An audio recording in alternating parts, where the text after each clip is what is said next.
नमस्कार, स्तुति देख रहे हैं आप और मैं हूं आपके साथ अदिति शाह। क्या आपको कभी लगता है कि आपके अंदर कोई खास शक्ति छिपी है, लेकिन तनाव और नेगेटिव सोच की वजह से वो कमजोर पड़ गई है? असल में हर इंसान के अंदर पॉजिटिव एनर्जी और डिवाइन पावर्स होती हैं, बस जरूरत है उन्हें फिर से एक्टिव करने की। तो आइए जानते हैं बी के अदिति जी से दिव्य शक्तियों को रीअवेकन करने का आसान और स्पिरिचुअल मेथड। ओम शांति। परमपिता परमात्मा शिव हम सभी के परमपिता भी हैं, शिक्षक भी हैं, सतगुरु भी हैं। और जब हम उन्हें याद करते हैं, चाहे किसी भी रूप में या किसी भी त्योहार पर, वार पर या फिर किसी न किसी फेस्टिवल पर हम उन्हें याद करें, परंतु जब भी याद करते हैं तो अंदर एक अलग सी ऊर्जा, एक अलग सी शक्ति महसूस होती है।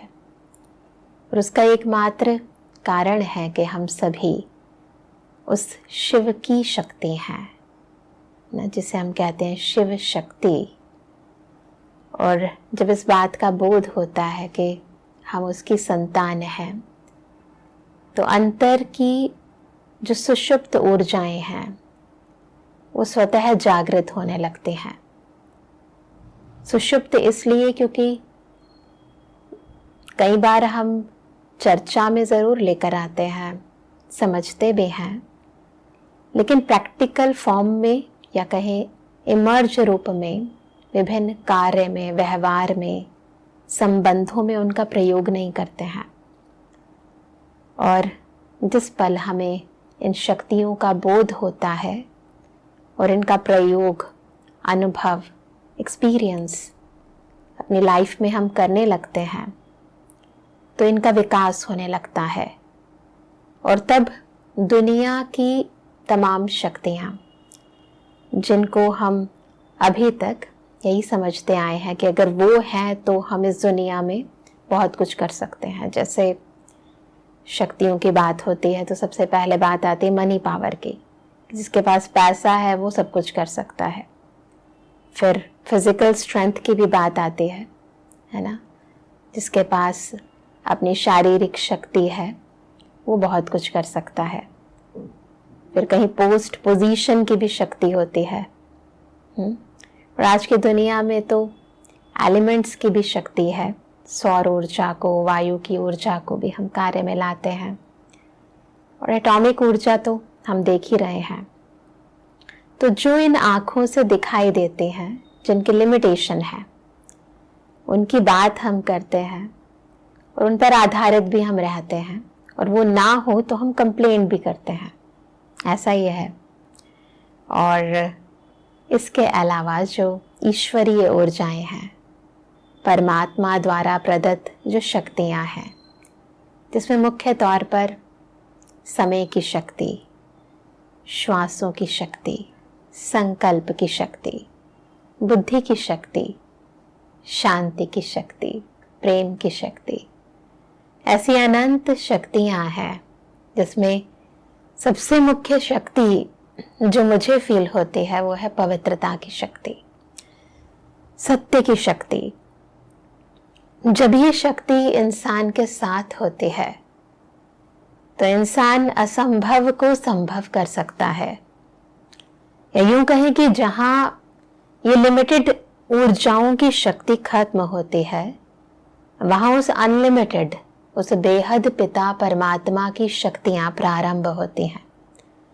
लेकिन बहुत बड़ी विडंबना है कि ताउम्र इंसान उन भौतिक शक्तियों, चर्मचक्षुओं से दिखने वाली शक्तियों पर तो बहुत ध्यान देता है, उनके प्रति बहुत समय, शक्ति, श्वास व्यय करता है, लेकिन अपने अंतर की इन शक्तियों को जागृत करने का उसके पास टाइम ही नहीं है।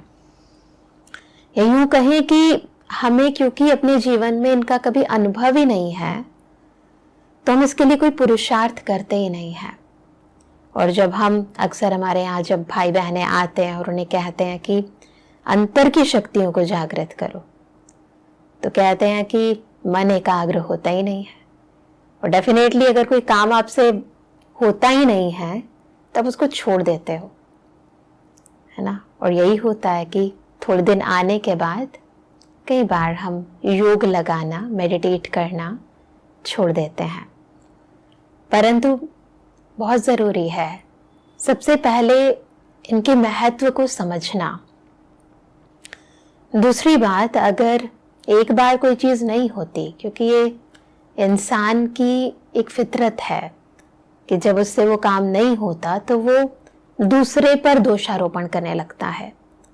तो मेरे साथ अगर कोई चीज़ मैं चाहता हूँ और वो नहीं हो पा रही, तो उसके कारण को समझना और उसका निवारण करना, समस्या को यथार्थ समझना और उसका समाधान निकालना बहुत ज़रूरी है। तो यहाँ हम आज के सेशन के अंदर उन कारणों को, उन कारकों को यथार्थ रीति समझेंगे भी और समझकर उसका समाधान भी निकालेंगे। तो सबसे इम्पॉर्टेंट बात मैं यही कहूँगी, शुरुआत करते हैं। मुझे याद आता है स्वामी विवेकानंद जी ने एक बारी कहा था कि जो मनुष्य है उसके अंतर की शक्तियाँ एक डिब्बे में बंद हुए स्प्रिंग की तरह है ना। और जैसे स्प्रिंग चाहता है कि मैं पूरी तरह फैलूं, वैसे ही अपने अंतर की शक्तियों को विकास करना, उसको पंख देना, यही हमारे जीवन का लक्ष्य होना चाहिए। क्योंकि जिस पल हमारी शक्तियां उजागर होती हैं, इमर्ज रूप में आते हैं, उस पल अंतर की और बाहर की कमजोरियां स्वतः खत्म होने लगती हैं। जीवन में जिन बातों को लेकर हम कंप्लेंट करने लगते हैं, जिनका हम बार बार कारण बताते रहते हैं कि इस फलाने व्यक्ति के कारण मेरी लाइफ में प्रोग्रेस नहीं हो रही, परिस्थितियों के कारण मैं आगे नहीं बढ़ पा रहा, क्या करूं, सर्कमस्टांस ही ऐसे हैं, क्या करें, हमारे पास पैसे ही नहीं हैं। तो ये जो अलग अलग तरह के हम बहाने बनाते हैं, एक्सक्यूजेस देते हैं, वो तब खत्म हो जाते हैं जब अंदर की शक्तियां विकसित होती हैं, अंदर की ऊर्जा जागृत होती है।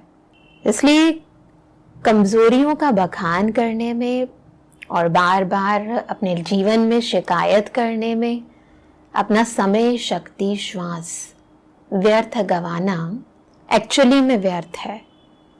और इसके बिल्कुल विपरीत, यदि हम अपने अंदर की क्षमताओं को, अपने अंदर की विशेषताओं को, अपने अंदर की खूबियों को, जिसे हम कहते हैं डिवाइन वर्च्यूज़ को, वैल्यूज़ को, अपने अंदर की स्किल्स को बार बार उजागर करते हैं, रिपीट करते हैं, स्मृति में लेकर आते हैं, तो उसका परिणाम बहुत ही ज़्यादा कारगर हो जाता है।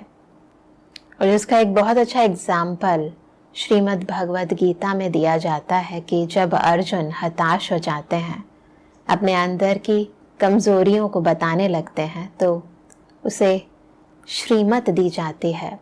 तो भगवान वाच है कि हे पार्थ, तो अपने अंतर की दुर्बलता की इस महसूसता से अपने आप को कमज़ोर मत कर, क्योंकि ये हृदय की दुर्बलता तुझे आगे बढ़ने नहीं देगी। ज़रूरी है कि तू संघर्ष कर, युद्ध कर। तो ये जो मानसिक दुर्बलताएं हैं, ये जो मन की कमियां हैं, कमज़ोरियां हैं, ये हमें जीवन में आगे बढ़ने नहीं देती है। और उसका मूल कारण है हमारे अंदर उठने वाले कमज़ोर संकल्प, जो कि सेल्फ हिप्नोटिज्म के थ्रू हम खुद को ही देते रहते हैं। जैसे जब भारत देश गुलाम था, तो अंग्रेज़ों ने बार बार एक हिप्नोटिज्म की जो तरीका है उसे अपनाया और बार बार हर एक को कहा कि तुम्हारे बस का नहीं है, तुम कमज़ोर हो, तुम नहीं कर सकते। अक्सर घर में भी ऐसा होता है कि अगर किसी इंसान में कोई कमी है, कमज़ोरी है और वो कुछ नहीं कर पाता, तो हम उसे बार बार उसकी उस कमी का एहसास दिलाते रहते हैं, रिपीट करते रहते हैं। और जब वो व्यक्ति उस हमारे कहे गए शब्दों को अपने अंदर धारण कर लेता है, तो उसकी दुर्बलता उजागर होने लगती है। इसे कहते हैं सेल्फ हिप्नोटिज्म। और फिर हम दूसरे को भी हिप्नोटाइज कर देते हैं, अपने आप ही उसको ये संकल्प दे देकर। परंतु आध्यात्मिकता में हम इसे दूसरा शब्द देते हैं, उसे कहते हैं स्वमान, है ना। जब किसी का अपमान करते हैं तो उसके बदले में होता है सम्मान, परंतु जब हम खुद को श्रेष्ठ संकल्प देते हैं तो उसे कहते हैं स्वमान। अपने अंतर की शक्तियों को स्मृति में लेकर आना, उसे रिपीट करना, और स्पेसिफिकली जब हमारा सबकॉन्शियस माइंड बहुत ज़्यादा उजागर होता है, मर्ज की जगह इमर्ज फॉर्म में होता है, एक्टिव होता है, जिसे हम कहते हैं कि रात को सोने से पहले और सुबह उठने के बाद, और उसमें भी स्पेसिफिकली अमृत वेले का समय जो होता है, जब उस समय हम अपने अंतर की इन शक्तियों को जागृत करते हैं, अपने अंदर जो स्ट्रेंथ है उसको बार बार स्मृति में लेकर आते हैं, तो ईश्वरीय शक्ति की एडिशनल मदद मिलती है। एक तो अंतर आत्मा अपने आप में शिव की शक्ति है, चेतन शक्ति है, अनलिमिटेड शक्ति है, और उसके बाद फिर उस सर्वशक्तिमान की शक्तियों का प्रभाव और समय का जो हमें मदद मिलती है, उसका सहयोग मिलता है, जो अमृत वेले का समय जो मैंने कहा, तो उस समय आपके अंतर्मन की शक्तियां जागृत होनी शुरू हो जाती हैं।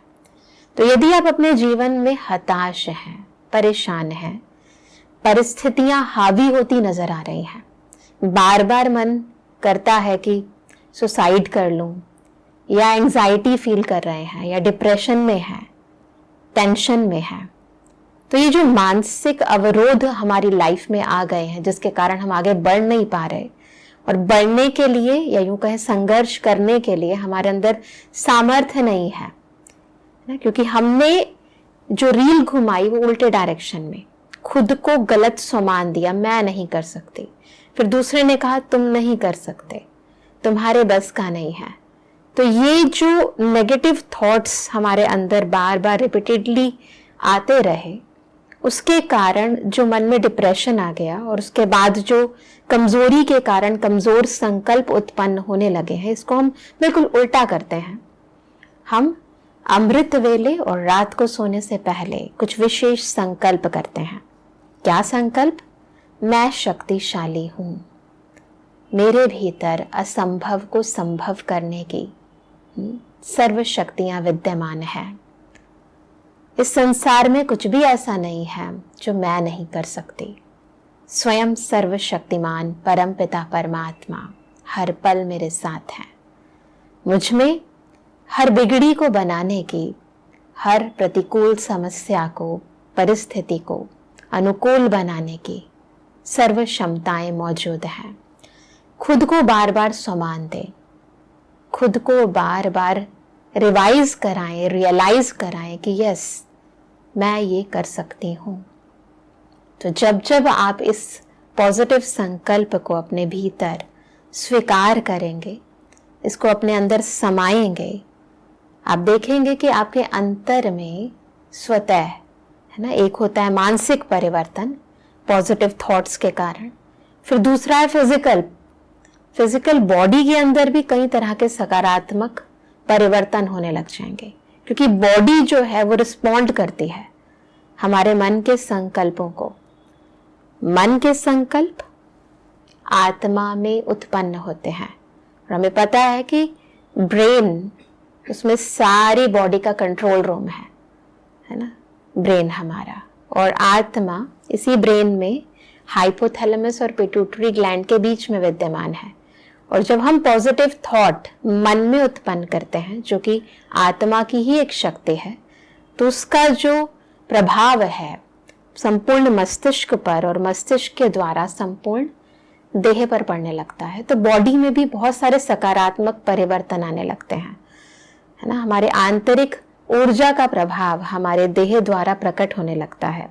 वो खुशी, वो झलक, वो उमंग, वो उत्साह, वो हमारी बॉडी लैंग्वेज में भी आने लगता है, और हमारे द्वारा अनेकों को प्रेरित भी करता है। तो बहुत ज़रूरी है, यदि हम अपने अंतर की शक्तियों को जागृत करना चाहते हैं, यदि हम अपनी कमजोरियों पर विजय प्राप्त करना चाहते हैं, तो पहले हमें अमृत वेले और लेट नाइट सोने से पहले, जब रात को सोते हैं, नींद जब आने वाली होती है, तो उस समय हम अपने आप को ये सकारात्मक ऊर्जा वाले संकल्पों से अपने अंदर रमण करेंगे, मनन करेंगे, मंथन करेंगे, रियलाइज करेंगे, आप देखेंगे आपकी आंतरिक ऊर्जा कैसे जागृत होती है। अब दूसरी बात ये होती है कि जैसे अनेक प्रकार की जब परतें जम जाती है किसी चीज के ऊपर, तो उसका जो वास्तविक स्वरूप है वो नजर नहीं आता है। ऐसा होता है ना। समझो हमने कोई चीज खरीदी, उसको पोंछा नहीं, साफ नहीं किया, तो मिट्टी की परत जमती चली गई। अब वो जो चीज खरीदी थी उसका कलर तो वाइट था, परंतु आज जब देखते हैं क्योंकि मिट्टी की परतें जम गई तो वो थोड़ा सा हल्का ब्राउनिश नजर आता है और हम सोचते हैं कि शायद इसका रंग ही ऐसा है।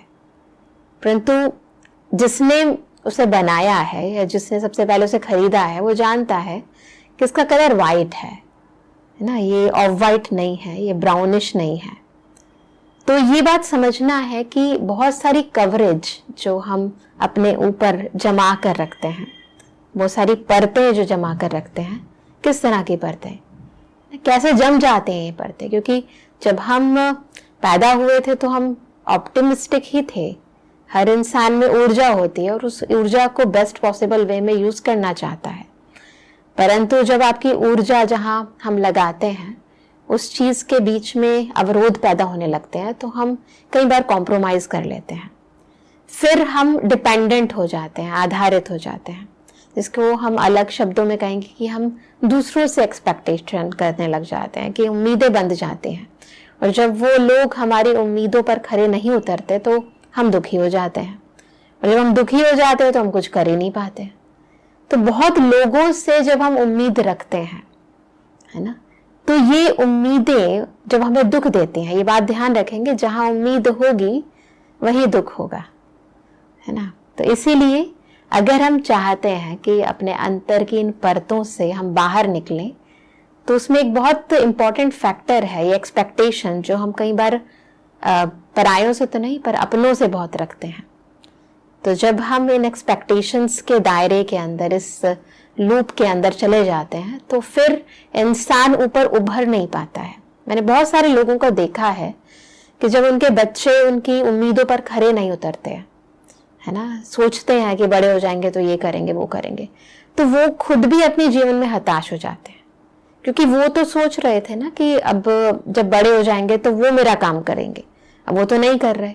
तब उसके कारण क्या होता है कि बच्चे जो कर रहे हैं वो उनके कर्म, परंतु मैं क्या कर रहा हूं, वो खुद भी अपने अंदर की शक्तियों को दबा हुआ सा महसूस करते हैं, अपनी ऊर्जा को उभरने देते ही नहीं है, मर्ज रखते हैं।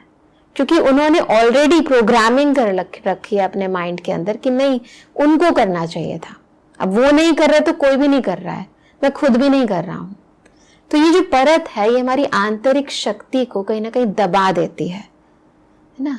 अंतर की शक्तियां सूक्ष्म शक्तियां हैं, फिजिकल बॉडी से उसका कोई कनेक्शन नहीं है।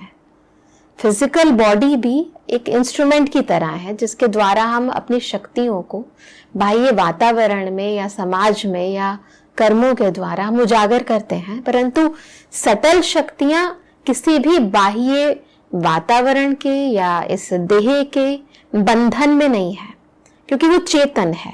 और बाकी जो चीजें जिन पर आप आधारित हो गए हो, है ना, व्यक्ति पर आधारित हो, लेकिन व्यक्ति भी कौन, मेरा बेटा, मेरी बहू, मेरे बच्चे, है ना, मेरा पति, मेरी पत्नी।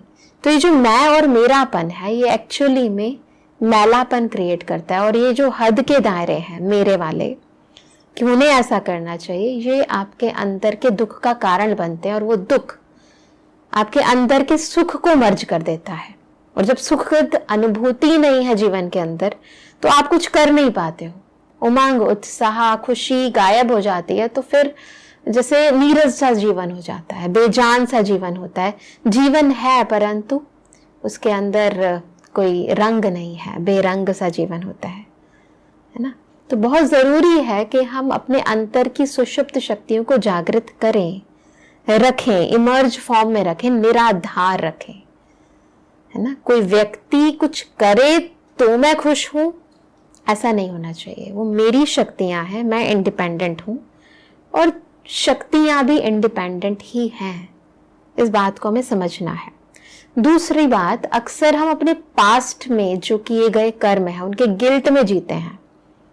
वो जो पास्ट का जो गिल्ट है वो हमें आगे बढ़ने नहीं देता है, तो हमारे आंतरिक शक्तियों का विकास हो नहीं पाता है, क्योंकि सारा दिन हम जिन बातों में रमण कर रहे हैं, सोच रहे हैं, है ना, वो यही है कि नहीं, मैं नहीं कर सकता हूँ।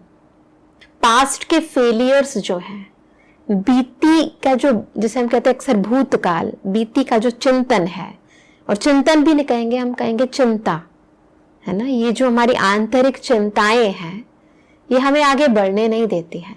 वीडियो पसंद आया हो तो वीडियो को लाइक कीजिएगा, शेयर कीजिएगा, कमेंट बॉक्स में कमेंट करना मत भूलिएगा। मिलते हैं अगली वीडियो में, तब तक के लिए इजाजत दीजिए।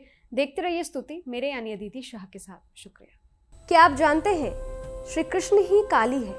क्या आपको पता है राधा जी ने श्री कृष्ण के सामने कौन सी 3 शर्तें रखी थी? क्या आप जानते हैं कि द्रौपदी पिछले जन्म में कौन थी और उन्हें 5 पति कैसे मिले? स्तुति चैनल पर सोमवार से शुक्रवार हम लेकर आ रहे हैं ऐसी ही पौराणिक और रहस्यमय कहानियों की खास सीरीज, जहां हर कहानी में छिपा है धर्म, रहस्य और जीवन का गहरा सच। तो अभी स्तुति चैनल को सब्सक्राइब कीजिए और इस अद्भुत सफर का हिस्सा बनिए।